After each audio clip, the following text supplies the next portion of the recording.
నమస్తే. నిన్న తీర్మానం చేసినటువంటి వ్యాఖ్యలపై మహిళా జాగృతిలో ఉన్నటువంటి మహిళా నాయకులంతా ఆగ్రహం వ్యక్తం చేశారు. దీనికి సంబంధించి మహిళా కమిషన్కి రావడం జరిగింది. మల్లన్న పైన కంప్లైంట్ ఇవ్వడానికి మాట్లాడడం మనతో పాటు జాగృతి మహిళలు అటు బీఆర్ఎస్ మహిళలు కూడా ఉన్నారు. మాట్లాడడం మేడం చెప్పండి, ఏం చెప్తారు నిన్నటి వ్యాఖ్యలను మీరు ఎట్లా చూస్తారు? అసలు నిన్న తీన్మార్ మల్లన్న ఏవైతే మాట్లాడిండో అవన్నీ డెఫినెట్గా వెనక్కి తీసుకోవాల్సిన సందర్భం ఇది. ఒక మహిళా ఎమ్మెల్సీ అని కూడా చూడకుండా ఒక గౌరవప్రదమైన పొజిషన్లో ఉన్నటువంటి మహిళను ఆ విధంగా సంబోధించడం చాలా తప్పు. తెలంగాణలో లక్షల మంది ప్రజలు, లక్షల మంది మహిళలు కవిత గారిని ఆదర్శంగా తీసుకుని రాజకీయాల్లోకి వచ్చిర్రు. మరి అలాంటి కవిత గారిని అంత మాటలు అన్నాడంటే మరి సామాన్య మహిళలకు రక్షణ ఎక్కడుందండి? నిన్న ఆషాఢం ఆదివారం అమ్మవారుగా చూస్తాం. ఇలా ఆషాఢ మాసం అంతా కూడా ఆడవాళ్ళని తెలంగాణ సాంప్రదాయం ప్రకారం ఒక అమ్మవారుగా పూజిస్తాం. నిన్న బోనాల పండుగ చేసుకోవాల్సిన సందర్భం. మరి అవన్నీ కాదనుకొని ఇలా వాడి మాటలకు చింతిస్తూ ఇంట్లో కూర్చోవలసింది వచ్చింది. అంటే తెలంగాణలో మహిళలను సాంప్రదాయంగా చూసే ఏదైతే సంప్రదాయం ఉందో వాడు దానికి విరుద్ధంగా మాట్లాడిండు. అసాంఘిక శక్తిగా తయారైండు తీన్మార్ మల్లన్న అనేవాడు. ఒక బ్లాక్ మెయిలర్. ఆయన ఒక జర్నలిస్ట్గా స్టార్ట్ చేసి ఒక బ్లాక్ మెయిలర్గా ఒక బ్రోకరిజం చేస్తున్నాడు. జర్నలిజం కాదు, అది బ్రోకరిజం అని చెప్పొచ్చు.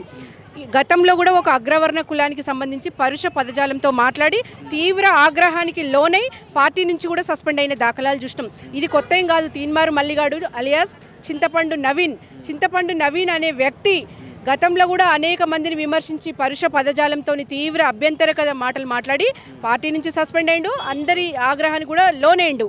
ఇలా మహిళ ఆగ్రహానికి లోనేంటంటే కవితక్క గారిని ఎంత అనుచిత మాటలు మాట్లాడిండంటే అనే పదము తెలంగాణలో వేరే అర్థం వస్తుంది. మీరు కావాలని దాన్ని ఇష్యూ చేస్తున్నారని చెప్పేసి తీర్మానం ప్రెస్ మీట్ పెట్టింది కదా. అది చాలా తప్పండి. తప్పు చేసిన వ్యక్తి దాన్ని సర్ది చేసుకోవడం, అది ఎక్కడైనా పొరపాటు జరిగిందని చెప్పుకోవడం, దాన్ని సమర్థించుకోవడం ఎక్కడైనా జరుగుతుంది. ఇంతమంది పబ్లిక్కి తప్పయింది అన్నప్పుడు వాడికి ఒక్కడికి ఎట్లా కరెక్ట్ అవుతుందండి? ఒక మహిళను పట్టుకొని అట్లాంటి మాటలు అనవలసిందేనండి. ఇలా తెలంగాణ సమాజంలో కవితక్క గారంటే ఒక మహాశక్తి, ఒక మహిళా శక్తి.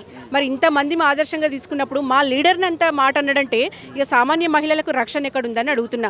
ఇలా చరిత్రలు చూసుకుంటే సీతమ్మ వారిని అపహరించిన రావణాసుడికి ఏ గతి పట్టిందండి? అట్లాంటి గతే ఇలా చింతపండు నవీని కూడా పట్టే దాఖలాలు ఉన్నాయి. ప్రజాస్వామ్యంలో భావ వ్యక్తీకరణ చేయొచ్చు, ఏమైనా విమర్శించవచ్చు, రాజకీయంలో ఏమైనా మాట్లాడచ్చు. కానీ ఎంతవరకు అది దానికి ఒక లిమిట్ ఉంటుంది. పర్సనల్ అటాక్ జరగనంత వరకు కూడా బాగానే ఉంటుంది. అంటే వ్యక్తిగతంగా విమర్శించే హక్కు ఎవరికి కూడా లేదండి. నువ్వు దేని పట్ల కొట్లాడుతావో కొట్లాడు, రాజకీయంగా విమర్శించు, అంతేగాని నువ్వు వ్యక్తిగతంగా పట్టుకొని ఇట్లాంటి అంటే అన్పార్లమెంటరీ లాంగ్వేజ్ నా నోటితో అనాలంటే కూడా నాకు వస్తలేదు. మరి అట్లాంటి మాటలు మాట్లాడి ఇవాళ ఇంతమంది మనస్తాపానికి గురైందంటే ఇది మామూలు విషయం కాదండి. ఇంతమంది పెద్ద ఎత్తున ఇలా ఉమెన్ కమిషన్కి ఫిర్యాదు చేయడానికి వచ్చినాం. మరి చింతపండు నవీన్ అనే వ్యక్తి ఇలా ఈ మాటలు వెనక్కి తీసుకోకుంటే సభ్య సమాజంలో కూడా తిరగలేడు. నిన్న జరిగింది చిన్న మచ్చుకు ఉదాహరణ మాత్రమే. మరి ఆయన నోటి దూలతో ఇంకెంత పెద్ద ఎత్తున ఆయన వీపు చింతపండు చేసుకునే సందర్భం కూడా రావచ్చు. గతంలో కవిత గారు ఎక్కడైనా పరుష పదజాలంతో మాట్లాడిన వీడియోలు ఉన్నాయండి? తను ఎప్పుడైనా ఎవరినైనా రెచ్చగొట్టే విధానంతో మాట్లాడిందా? తను ఒక సంస్కారవంతమైన మహిళ, సంస్కారవంతంగానే మాట్లాడింది. ఉత్తమ పార్లమెంటేరియన్ అవార్డు గ్రహీత. తను ఎక్కడున్నా ప్రజల పక్షాన కొట్లాడింది, బీసీల పక్షాన కొట్లాడుతుంది. బీసీల పక్షాన కొట్లాడి 42% రిజర్వేషన్ కూడా స్థానిక సంస్థల్లో సాధించింది. అంటే బీసీ బిడ్డగా అంటే ఒక సంబరం కూడా చేసుకోవద్దా? అంటే బీసీల గురించి కొట్లాడాలంటే బీసీ అయి ఉండాలా? ఆమె ఒక లీడర్ అండి. అన్ని కులాలు అన్ని మతాల గురించి ఆలోచించాల్సిన అవసరం తనకుంది. అన్ని వర్గాల గురించి కొట్లాడాల్సిన అవసరం ఆమెకు ఉంది.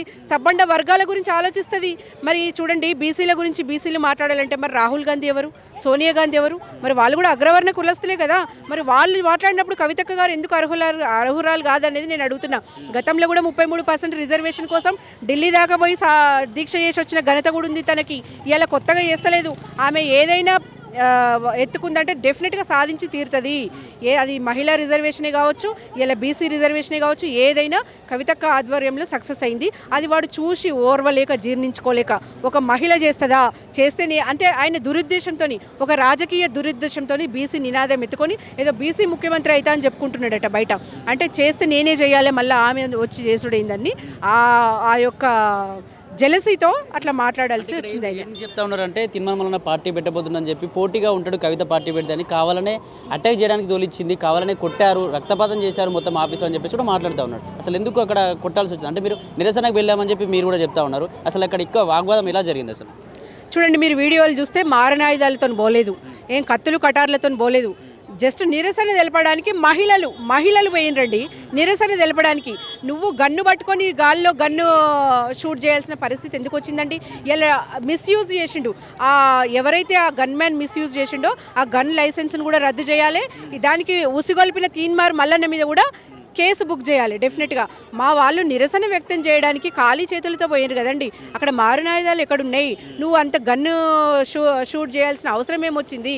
ఇలా చాలా అంటే అసాంఘిక శక్తిగా తయారైన మల్లన్నను పోలీసులు కానీ ప్రభుత్వం కానీ కట్టడి చేయకపోతే ఇంకా చాలా కూడా జరిగే అవకాశాలు ఉన్నాయి. డెఫినెట్గా ప్రజాగ్రహానికి లోనే వీపుని చింతపండు చేసుకునే దాఖలాలు కనబడుతున్నాయి. కంప్లైంట్ ఇచ్చాక మహిళా కమిషన్ కంప్లైంట్ ఇస్తాం ఏం చెప్తా ఉంది, మరి యాక్షన్ తీసుకుంటా అని చెప్పింది ఏం చెప్తాం? ఇంకా పోలేదండి, మేము వెయిట్ చేస్తున్నాం. మహిళా కమిషన్ నేరెళ్ళ శారద గారు ఇంకా రానట్టున్నారు ఆఫీస్కి, తన కోసమే వెయిట్ చేస్తున్నాము. తను వచ్చాక నేను కంప్లైంట్ ఇచ్చి ఏం మాట్లాడుతుంది అనేది చూద్దాం.